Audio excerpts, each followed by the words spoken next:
Komið þið sæl. Nú lægðin sem búin að gefa okkur rigningu mest allt land í dag, svona ekki kannski mikla en svona hér og þar og nokkuð víða svona einhver svona dálítil bleyta. Hún nú komin austur fyrir land og þá fer nú að stytta upp og létta til hérna sunnan heiða en áfram verður nú þungbúið og væta fyrir norðan allavega svona fram undir hádegi á morgun eða svo. En við sjáum hér þróunina að hún fer hérna síðan nokkuð hratt til norðausturs í nótt og þessi lægð gerir ekkert af sér, hefur engin áhrif hjá okkur og við erum inn í tiltölulega rólegu veðri svona eftir að þessari svona lægð eftir að hennar áhrif að hverfa. En ef við síðan lítum á hitasviðið þá erum við inni í svona ekkert sérlega hlýju lofti. Það mun koma örlítið svalara loft inn upp að norðurströndinni svona þegar norðanáttin fer að ná sér að strik þegar lægðin er komin hérna aðeins lengra norðaustur eftir. En þetta er ekkert sérlega kalt loft og mun ekki hrella okkur mikið. En ef við lítum síðan á þróunina í kvöldnótt og í fyrramálið það sjáum þá hérna strax í kvöld að þetta er svona að detta af sunnanverðu landinu og það léttir til í kjölfarið en það bætir heldur í úrkomuna fyrir norðan og vindáttin er svona eindregin norðan-norðvestan og hádegi á morgun hins vegar að fara að draga dálítið mikið úr henni og þetta verður svona kannski við ströndina einhverjir bletti sem að gæti komið einhver smá væta úr en þetta er þá svona staðan hádegisleitið. Þetta er svona upp í 15-16 stig hérna sunnan til og gæti farið í einhverjar 18, kannski 19 gráður sem best lætur. En fyrir norðan er þetta svona 8 til 10 gráður í þungbúnu veðri og einhver smá væta svona af og til. En það mun síðan draga úr þessu þegar það líður á morgundaginn. Og svo þá við lítum á þróunina sem eftir lifir morgundags og fram á fimmtudag er að það svona fer nú að verða skýjað aftur svona nokkuð víða. En úrkoma sem að í gær ætlaði að koma hér inn á land, hún mun minna inn á land í spákeyslum dagsins í dag. En hins vegar má búast við að verði einhver smá væta bæði á Vestfjörðum og á Norðurlandi. En á hádegi á fimmtudag er þá spáin svona. Þetta er svona, það er kannski svona jafnari hiti yfir allt landið, en svona vestlæg, suðvestlæg, vestlæg átt. Ekkert mjög hvöss en svona golukaldi nokkuð víða. Og ágætasta veður svona í flestum landslutum en þó má gera ráð fyrir að verði einhver væta hérna allra nyrst.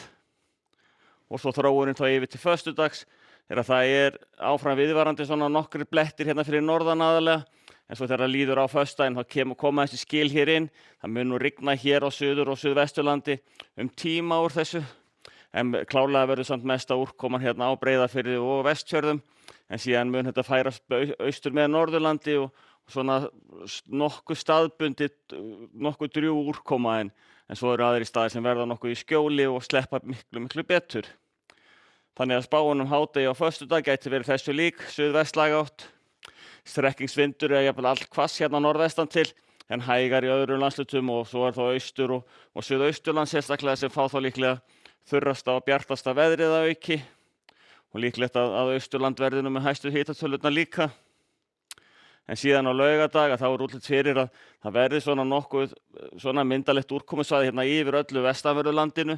Þannig þeir sem hyggja á útivist á laugardag allavegana ættu svona íhuga að vera nokkuð vel svona vera í vatnsheldu allavegana. En aftur á móti hér fyrir austan mun svona það er bjart yfir þó að sé skýjað en töluvert hlýrra hins vegar. Ef við færum okkur síðan yfir til Evrópu þá sjáum við að hæðin sem er hér yfir og austan við Pólland þarna högtin og myndið svolítið hjá okkur en austan við Pólland hún dregur hins vegar hlýtt loft hér upp þannig að það er mjög hlýtt mjög víða í álfunni og sérstaklega sunnan til og hérna síðst er mjög bjart. Það er farið að bera á skúrum bæði í Suður-Frakklandi, Norður-Ítalíu og Ölpunum og Pýreneafjöllunum og upp á hásléttum Spánar að auki. Þannig að það er svona nokkuð kröftuga skúri sem getur gert þar en áfram mjög hlýtt á öllu þessu svæði. Kanarí er ennþá í norðan-norðaustanáttinni björtu og hlýju. Þannig er lítið meira það að segja nema bara bjart og hlýtt. Og ef við höldum síðan vestur hafa þá er bjart beggja vegna Klettafjalla. Skil hér frá lægð sem er við Hudsonflóa, þau liggja hérna suður eftir og hún er svona hægri norðausturleið þannig að það tekur einhverja 1-2 daga viðbót áður en þessi skil fara austur af Ameríku. Og svo er komin hérna smá bakki allra nyrst, eða norðvestast getum við sagt. En ágætlega hlýtt hérna þar sem að sólar nýtur, en bara fínasta veður að öðru leyti. Verið þið sæl.